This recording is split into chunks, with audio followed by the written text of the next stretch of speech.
Ah, foi mal, eu não vi vocês aí.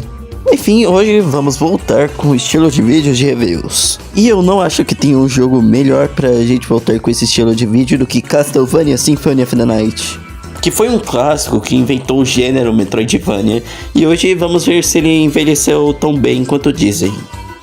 E só avisando aqui que a versão que eu joguei foi a versão de PlayStation 1 no emulador DuckStation. Então algumas coisas da versão de Sega Saturn, como a gameplay com a Maria e as áreas extras, não vão ser levados em conta para review. Eu só vou mencionar eles em algumas partes como uma menção honrosa. Então, sem mais enrolação, vamos!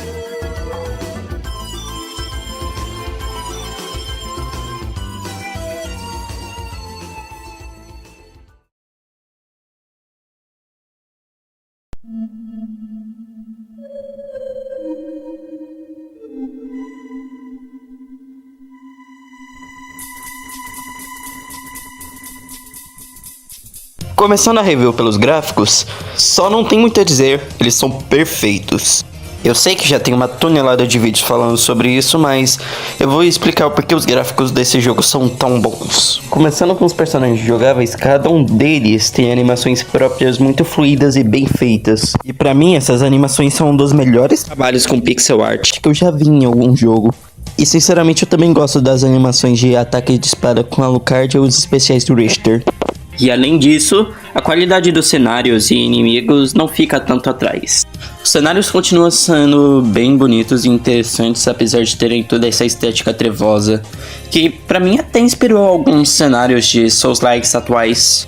E os inimigos, apesar das animações deles não serem tão detalhadas, os sprites em si são muito bem feitos, principalmente nos bosses que são zumbis, que tem todo esse detalhamento a mais pra deixar algo um pouco mais desconfortável, que eu gosto bastante. A única parte ruim dos gráficos são as HUDs do jogo, que são bem básicas e não refletem tanto a personalidade artística do jogo.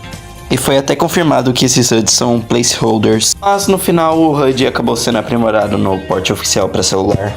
E fugindo um pouco dos gráficos do jogo, as concept arts e a capa principal do jogo tem uma arte muito bonita que virou praticamente uma das características de Castlevania, se mantendo em diversos jogos a partir daí.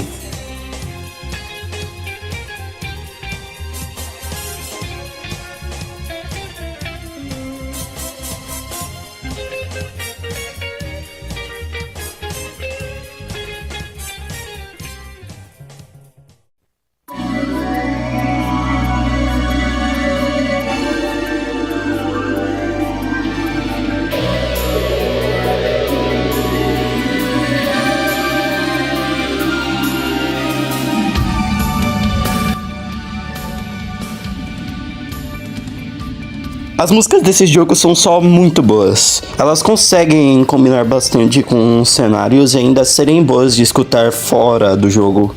Só vejam alguns exemplos aí.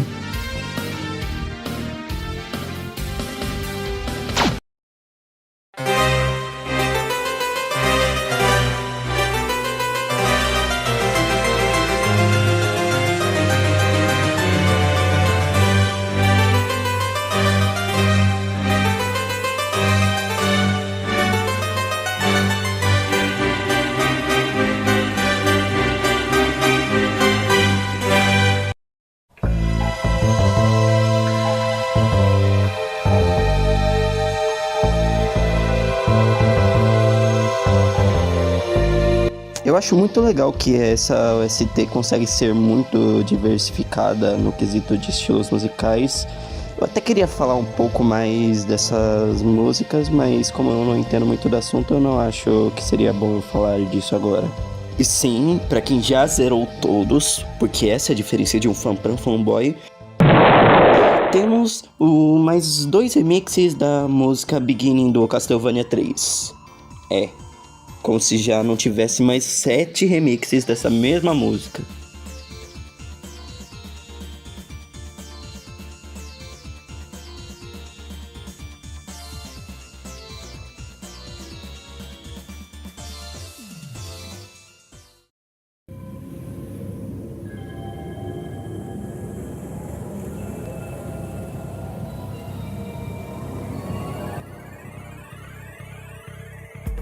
E agora vamos ver o prato principal de Castlevania Symphony of the Night, a sua gameplay.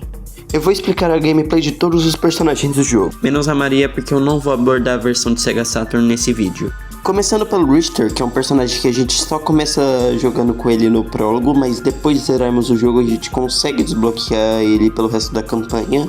Ele tem uma gameplay muito parecida com as de outros jogos da série Castlevania, tendo elementos clássicos como o ataque básico com chicote e um tipo de pulo mais difícil de controlar.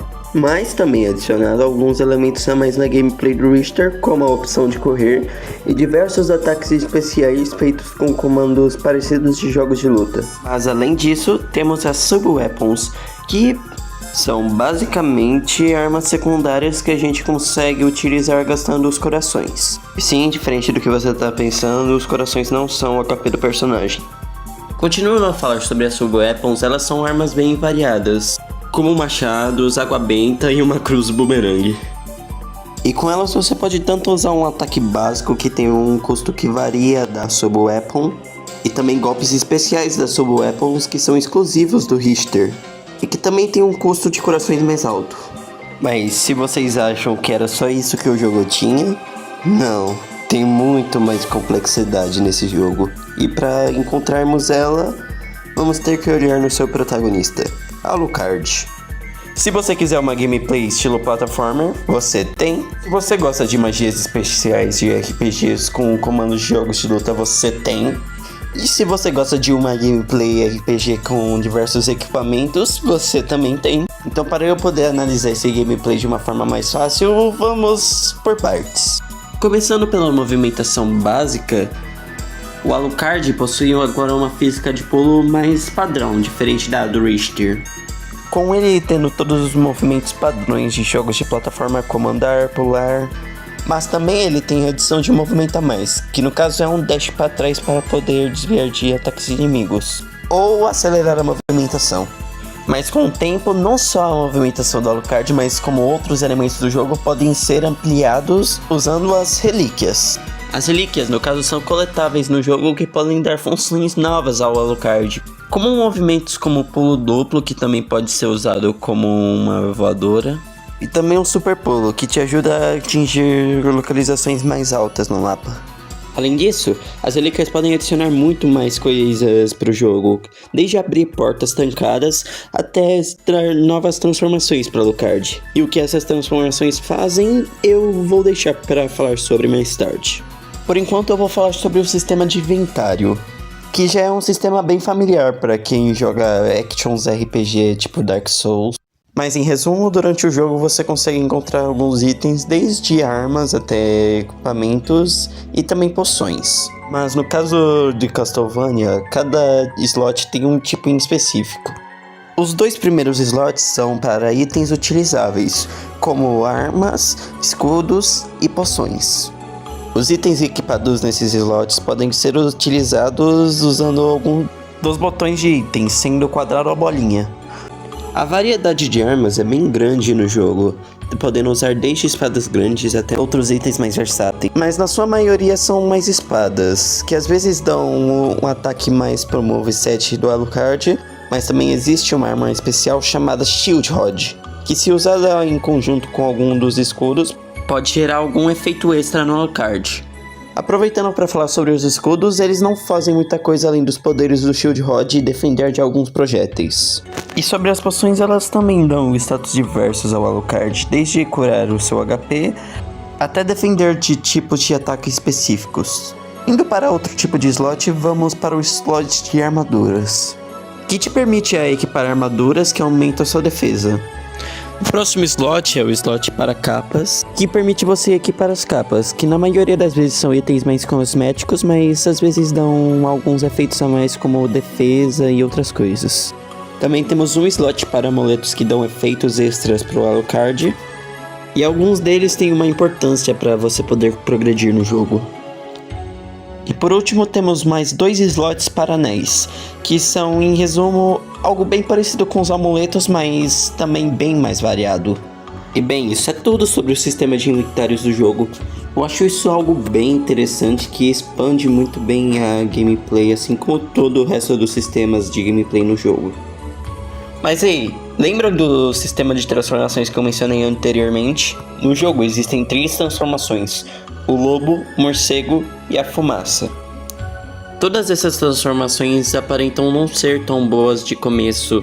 Um bom exemplo disso é a fumaça, que de começo só serve para passar por algumas grades e não tem uma grande durabilidade. Mas com o tempo você pega mais relíquias que aprimoram essas transformações.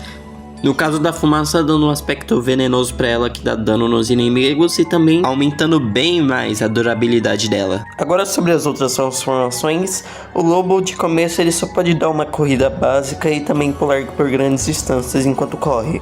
Mas as 2 relíquias que ele encontra dão um upgrade gigantesco na corrida dele, que faz ele uma excelente transformação para backtracking. Também temos o morcego, que também é algo bem básico, só permitindo você voar sobre lugares mais altos, mas também ele tem uma espécie de quebra desse sistema com a magia da Wing Smash, que permite você voar mais rápido sobre diversos locais. Mas mesmo assim, o morcego também tem 2 relíquias. A relíquia do sonar, que é só útil para um puzzle durante a campanha, e a relíquia que permite você soltar bolas de fogo enquanto transformado no morcego. Ah, e uma curiosidade, enquanto você usa o familiar de morcego, ele solta bolas de fogo junto de você na forma de morcego. Tá, e agora vocês devem estar se perguntando o que são magias e também o que são familiares. Bem, eu já vou explicar isso. Começando pelas magias, elas são poderes especiais variados que podem ser usados com comandos de jogos de luta. Alguns dos tipos de magias que tem são magias que lançam bolas de fogo, magias que curam a sua vida, e também uma magia específica que pode ser utilizada com o familiar de espada. Agora sobre os familiares. Eles são basicamente pets que têm usos diferentes, mas a maioria dos familiares são focados em ataque, como o fantasma, o diabinho e a espada. No caso da espada, como eu já disse, tem o bônus que ela dá uma magia a mais pelo Alucard, mas ela também pode ser usada como uma arma mesmo, mas só quando você chega num nível mais avançado. E também tem mais 2 familiares que não são focados em ataque. No caso, o morcego e a fadinha. O morcego, como eu já mencionei, solta bolas de fogo junto com você na forma de morcego. Mas a fadinha é uma das mais úteis, podendo curar você, te dar defesa contra algum tipo de ataque em específico e também te curar da petrificação das medusas. Mas além disso, cada família tem um detalhe a mais e uma utilidade para exploração que é algo que eu simplesmente amo nesse jogo. Eu até continuaria falando sobre o sistema de níveis aqui, mas como o tópico já está muito longo, e eu acho que isso combinaria mais com o próximo tópico que está por vir.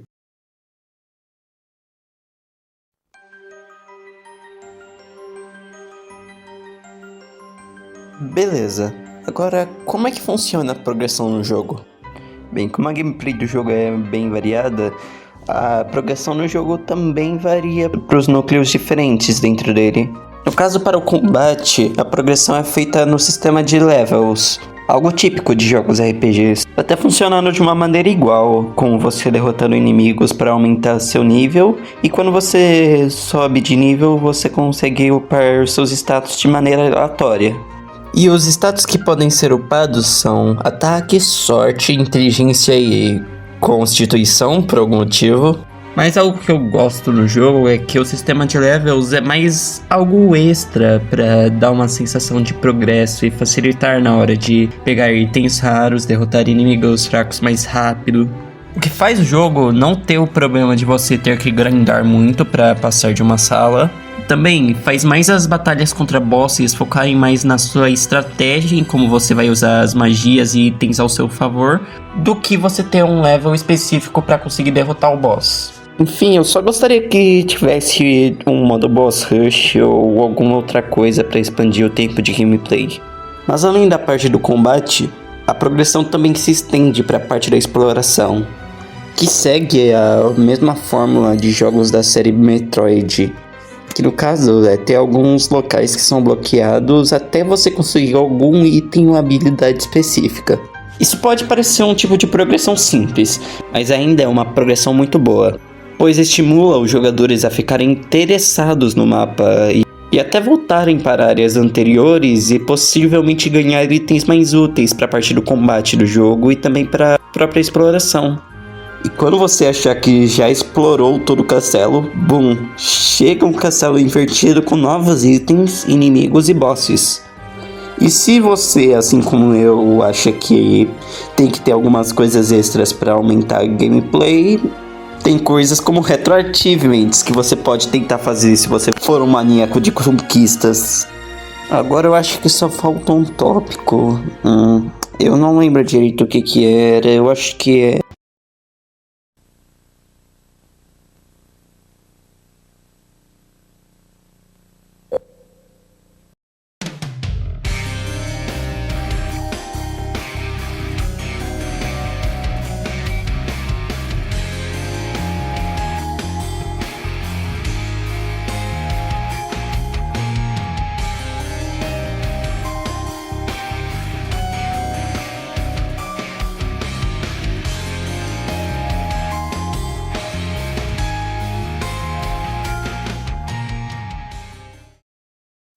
E aí? Eu só vim avisar que eu não recomendaria essa parte do vídeo para menores de 14 anos. Tem um pouco de conteúdo mais pesado aqui que, se caso eu tiver alguma audiência mais nova, eu gostaria de me prevenir.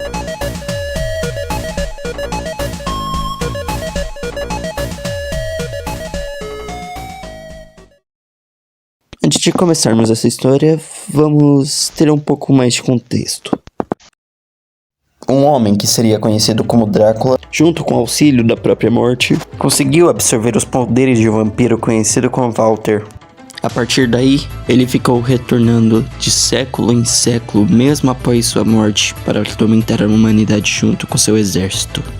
Porém, toda vez que ele retorna, ele é confrontado por uma família de caçadores de vampiros, conhecida como os Belmonts. Durante um de seus retornos frequentes, Drácula havia sequestrado diversas moradoras de um vilarejo. Porém, ele foi confrontado pelo membro da família dos Belmonts, Richter Belmont. E Maria Reynard, a irmã adotiva de Richter? Parente distante... Deixando isso de lado, é a esse ponto que Richter e Maria já haviam resgatado todas as moradoras de seu vilarejo. E Richter agora está prestes a confrontar Drácula. Morra, seu monstro! Você não pertence a esse mundo! Sabe que eu não retornei por conta própria. Eu retornei aqui com o auxílio de vocês humanos, que quiseram pagar tributo a mim. Pagar tributo a você? Só para você roubar as nossas almas e nos transformar em escravos para o seu exército? Quanta hipocrisia sua. Aqueles em que você crê fazem a mesma coisa.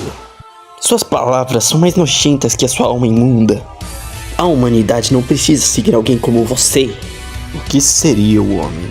Só uma pilha miserável de segredos? Não importa, já estou farto de vocês Belmonts. Sua linhagem acaba aqui e agora.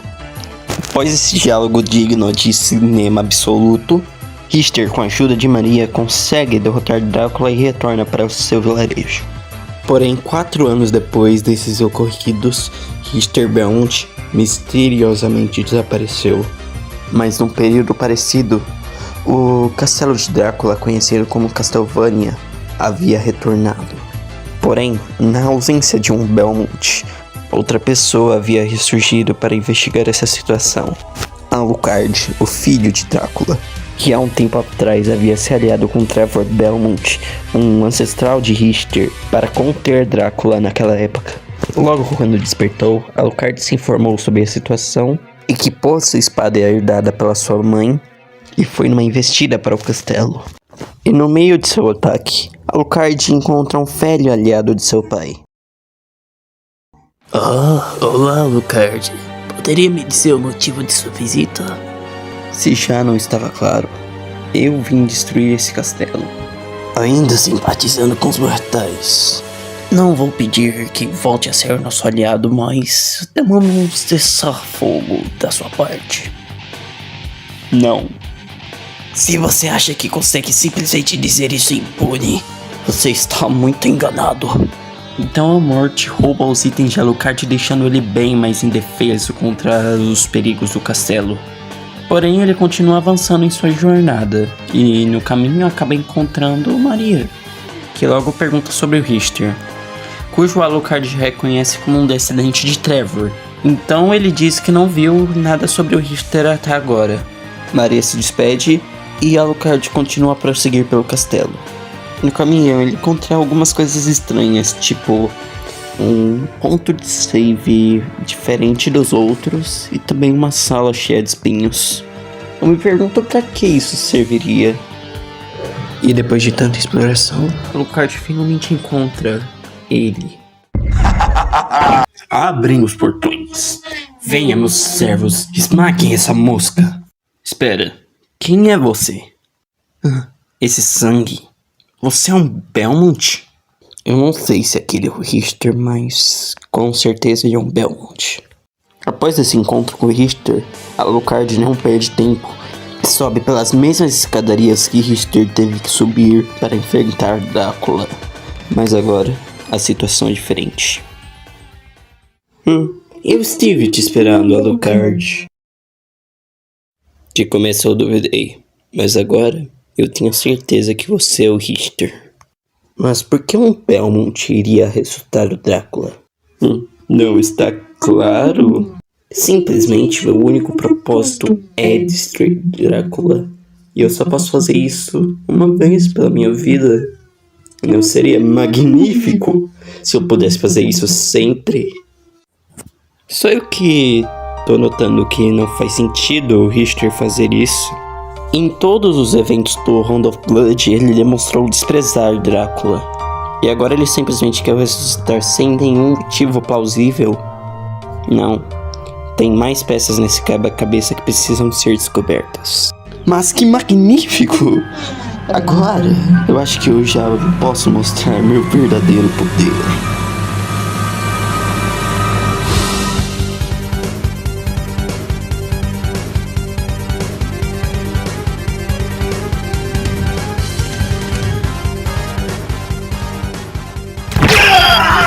Chega. Já está acabado para você, Belmont. Sua vida acaba aqui. Então, esse é realmente meu fim. O que há para o pastor vingar quando não tem mais lobos?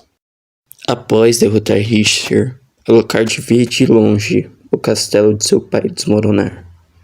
Mas como eu já disse antes, tem algumas outras coisas que precisamos ver. Como aquele ponto de save de antes. Talvez tenha algo útil lá.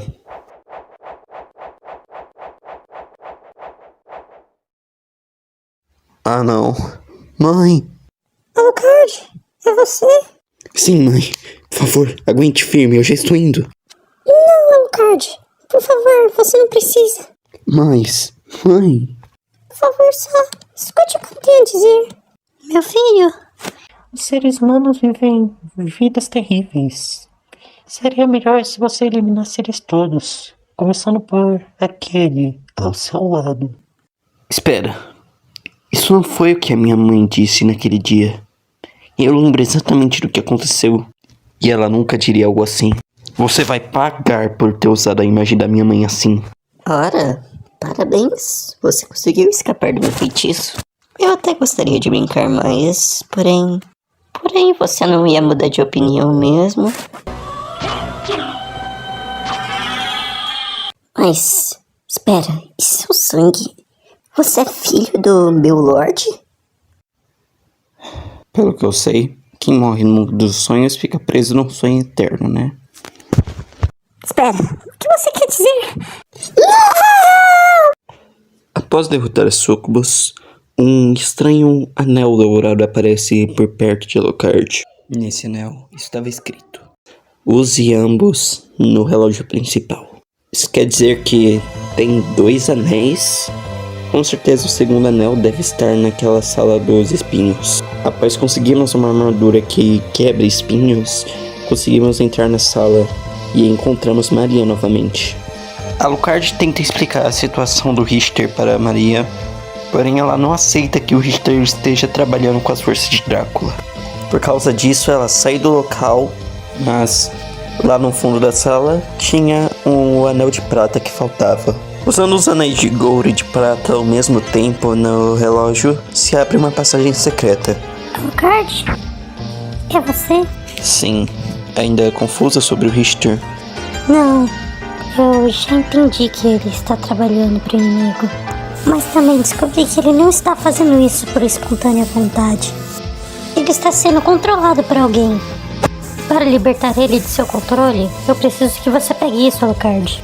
Esses óculos vão me permitir salvar o Richter? Sim, eles vão. Desejo sorte a você, Alucard. Ótimo. Vou ver se eu consigo salvar seu amigo. Usando os óculos entregues por Maria, Alucard consegue salvar Richter, assim revelando que quem o controlava era o Mago Shaft, cujo era quem havia ressuscitado Drácula no passado. Após ser revelado, Shaft foge para o Castelo Invertido, que é uma réplica do castelo. Então Alucard segue Shaft, e no caminho ele teve que pegar as 5 relíquias de Drácula para conseguir abrir uma passagem cujo Shaft estava escondido. E após derrotar ele, Alucard se reencontra com seu pai. Pai, é você? Faz tempo que não nos vemos, filho. Eu não pretendia ver você aqui de novo. Nem pretendo deixar você aqui nesse mundo. Você ainda crê naqueles humanos imundos? Você não se lembra do que eles fizeram com a sua mãe? Eu nunca esqueceria da injustiça que ela sofreu. Mas eu também não vou usar isso de desculpa para me vingar de tudo e todos. Então, pela minha mãe, eu te destruirei, Drácula!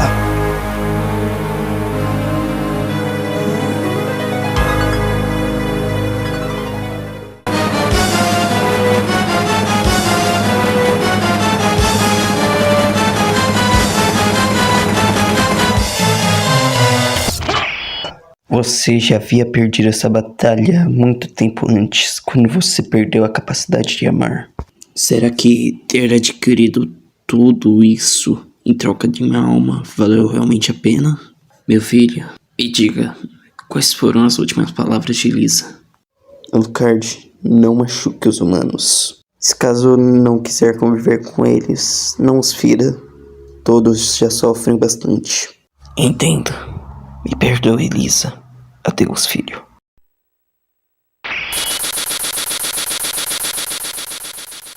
Drácula e os 2 castelos então sucumbem, e Alucard vai ver Richter e Maria. Alucard, me perdoe. Por culpa minha, você teve que matar o seu próprio pai. Richter, você não precisa se desculpar. Eu já tinha meus motivos para fazer isso. Alucard, o que você planeja fazer agora? Por causa desse sangue amaldiçoado que eu tenho, eu não acho que eu deveria continuar aqui. É provável que a gente não vai se ver de novo. Então, adeus. Maria, você não vai querer ir atrás dele? Pra falar a verdade, sim. Eu não poderia deixar de sumir assim. Compreendo. Espero que você consiga auxiliar aquele coração atormentado. Obrigado, Richter. Adeus. Eu acho que já podemos terminar por aqui. Esse jogo não só criou o gênero Metroidvania, como mostrou que é um bom jogo, desde suas mecânicas de RPG misturadas com plataforma, exploração, combate, além de seus gráficos, trilha sonora e história. Se gostaram desse vídeo, saibam que eu tenho várias outras coisas planejadas para o futuro. Então, por enquanto é só. Falou!